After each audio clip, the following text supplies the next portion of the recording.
سورة البقرہ آیت نمبر 229۔ اعوذ باللہ من الشیطان الرجیم، بسم اللہ الرحمن الرحیم۔ الطلاق مرتان فإمساكم بمعروف أو تسريح بإحسان ولا يحل لكم أن تأخذوا مما آتيتموهن شيئا إلا أن يخافا ألا يقيما حدود الله، فإن خفتم ألا يقيما حدود الله فلا جناح عليهما فيما افتدت به، تلك حدود الله فلا تعتدوها، ومن يتعد حدود الله فأولئك هم الظالمون۔ لفظی ترجمہ ہے الطلاق طلاق، مرتانی دو مرتبہ، فا پھر امساکن روک لینا، بی سات معروف حسن سلوک، او یا تصریح چھوڑ دینا، بی سات احسان بھلائی کے،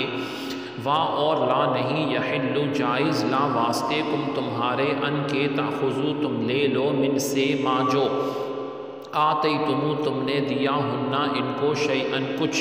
الا مگر، ان یہ کہ، ان یخافا دونوں ڈریں، ان کے، لا نہ، یقیما قائم رکھیں گے، حدودہ حدیں، اللہ اللہ رب العزت کی، فاتو ان اگر، خفتم تم ڈرو، ان کے، لا نہیں، یقیما رکھیں گے، حدودہ حدیں، اللہ اللہ رب العزت کی، فاتو لا نہیں، جناحا گناہ، علی اوپر، ہما ان دونوں کے، فی میں ما جو افتدت بدلہ دیا عورت نے، بھی ساتھ ہی اس کے، تلکا یہ، حدود حدیں ہیں، اللہ اللہ رب العزت کی،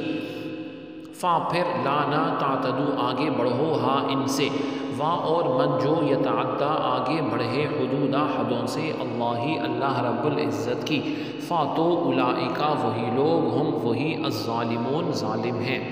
با محاورہ ترجمہ ہے طلاق رجعی ہے 2 بار تک، اس کے بعد رکھ لینا موافق دستور کے، یا چھوڑ دینا بھلی طرح سے، اور تم کو روا نہیں کہ لے لو کچھ اپنا دیا ہوا عورتوں سے، مگر جبکہ خاوند عورت دونوں ڈریں اس بات سے کہ قائم نہ رکھ سکیں گے حکم اللہ رب العزت کا، پھر اگر تم لوگ ڈرو اس بات سے کہ وہ دونوں قائم نہ رکھ سکیں گے، اللہ رب العزت کا حکمتوں کچھ گناہ نہیں دونوں پر، اس میں کہ عورت بدلہ دے کر چھوٹ جاوے، یہ اللہ رب العزت کی باندھی ہوئی حدیں ہیں، سو ان سے آگے مت بڑھو، اور جو کوئی حد بڑھ چلے اللہ رب العزت کی باندھی ہوئی حدوں سے، سو وہی لوگ ظالم ہیں۔ آیت کی تفسیر میں فرمایا گیا الطلاق مرتانی، طلاق 2 بار تک ہے۔ یہ آیت ایک عورت کے متعلق نازل ہوئی جس نے رسول اللہ صلی اللہ علیہ وسلم کی خدمت میں حاضر ہو کر عرض کیا کہ اس کے شوہر نے کہا ہے کہ وہ اس کو طلاق دیتا رہے گا اور رجوع کرتا رہے گا، اور ہر مرتبہ جب طلاق کی عدت گزرنے کے قریب ہوگی تو رجوع کر لے گا اور پھر طلاق دے دے گا، اس طرح عمر بھر اس کو قید میں رکھے گا۔ اس پر یہ آیت نازل ہوئی اور ارشاد فرما دیا گیا کہ طلاق رجعی 2 بار تک ہے، اس کے بعد طلاق دینے پر رجوع کا حق نہیں۔ آیت کا خلاصہ یہ ہے کہ مرد کو طلاق دینے کا اختیار 2 بار تک ہے، اگر تیسری طلاق دی تو عورت شوہر پر حرام ہو جائے گی، اور جب تک پہلے شوہر کی عدت گزار کر کسی دوسرے شوہر سے نکاح اور ہم بستری کر کے عدت نہ گزار لے تب تک وہ پہلے شوہر پر حلال نہ ہوگی، لہٰذا 1 طلاق یا 2 طلاق کے بعد رجوع کر کے اچھے طریقے سے اسے روک لو، یا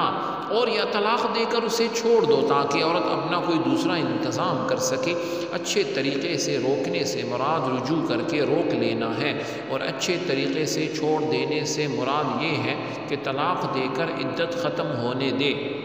کہ اس طرح ایک طلاق بھی بائنہ ہو جاتی ہے۔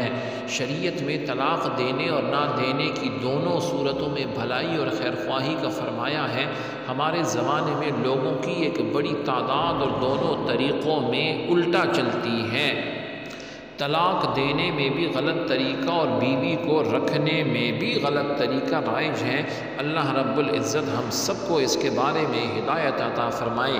آگے فرمایا وَلَا يَحِلُّ لَكُمْ، اور تمہیں حلال نہیں۔ یہاں بوقت طلاق عورت سے مال لینے کا مسئلہ بیان کیا جا رہا ہے۔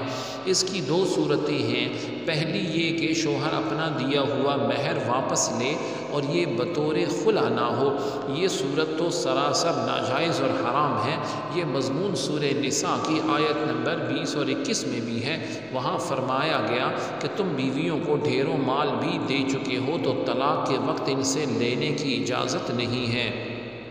دوسری صورت یہ ہے کہ عورت مرد سے خلا لے اور خلا میں عورت مال ادا کرے، اس صورت کی اجازت ہے۔ اور یہ آیت میں جو فرمایا کہ عورت فدیہ دینے میں کوئی حرج نہیں ہے، عورت کے فدیہ دینے میں کوئی حرج نہیں ہے، اس سے یہی صورت مراد ہے۔ لیکن اس صورت میں بھی یہ حکم ہے کہ اگر زیادتی مرد کی طرف سے ہو تو خلا میں مال لینا مکروہ ہے، اور اگر زیادتی عورت کی طرف سے ہو تو مال لینا درست ہے، لیکن مہر کی مقدار سے زیادہ لینا پھر بھی مکروہ ہے۔ خلا کے چند احکام علماء نے بیان فرمائے ہیں، اور اس کے بارے میں علماء نے فرمایا کہ بلا وجہ عورت کے لیے طلاق کا مطالبہ کرنا جو ہے یہ حرام ہے۔ ایسی عورتیں اور حضرات 3 حدیث جو ملاحظہ فرمائیں جو یہ کام کرتی ہیں۔ حضرت ثوبان رضی اللہ عنہ سے روایت ہے، رسول اللہ صلی اللہ علیہ وسلم نے ارشاد فرمایا جو عورت اپنے شوہر سے بلا وجہ طلاق کا مطالبہ کرے تو اس پر جنت کی خوشبو بھی حرام ہے۔ حضرت ابو ہریرہ رضی اللہ عنہ سے روایت ہے، آپ علیہ السلام نے ارشاد فرمایا وہ شخص ہم میں سے نہیں جو کسی عورت کو اس کے شوہر کے خلاف بھڑکائے۔ حضرت جابر رضی اللہ عنہ سے روایت ہے، آپ علیہ السلام نے فرمایا ابلیس اپنا تخت پانی پر رکھتا ہے، پھر وہ اپنے لشکر روانہ کرتا ہے، ان کے نزدیک سب سے زیادہ مقرب وہ ہوتا ہے جو سب سے زیادہ فتنہ ڈالتا ہے۔ اس کے لشکر میں سے ایک آ کر کہتا ہے میں نے ایسا ایسا کیا ہے، وہ کہتا ہے کہ تم نے کچھ نہیں کیا، پھر ان میں سے ایک شخص آ کر کہتا ہے کہ میں نے ایک شخص کو اس حال میں چھوڑا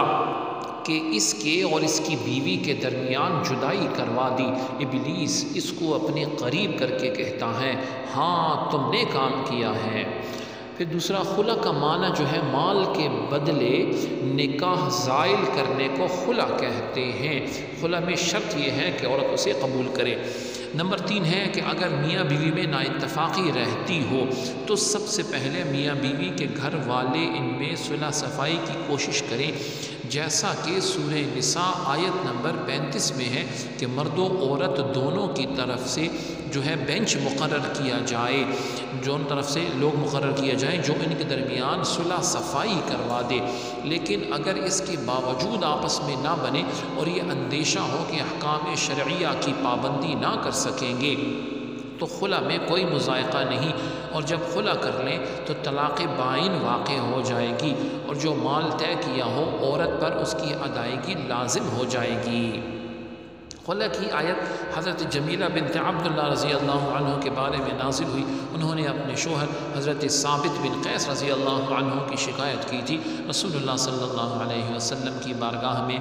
کی، اور کسی طرح ان کے پاس رہنے پر راضی نہ ہوئی۔ تب حضرت ثابت رضی اللہ عنہ نے کہا کہ میں نے ان کو ایک باغ دیا ہے، اگر یہ میرے پاس رہنا گوارا نہیں کرتی اور مجھ سے علیحدگی چاہتی ہیں تو وہ باغ مجھے واپس کر دیں، میں ان کو آزاد کر دوں گا۔ حضرت جمیلہ رضی اللہ عنہ نے اس بات کو منظور کر لیا، چنانچہ حضرت ثابت رضی اللہ عنہ نے باغ لے لیا اور انہیں طلاق دے دی۔ سبحانک اللہم و بحمدک اشہد ان لا الہ الا انت استغفرک و اتوب الیک، وصلی اللہ تعالی علی خیر خلقہ محمد وعلی آلہ واصحابہ اجمعین برحمتک یا ارحم الراحمین۔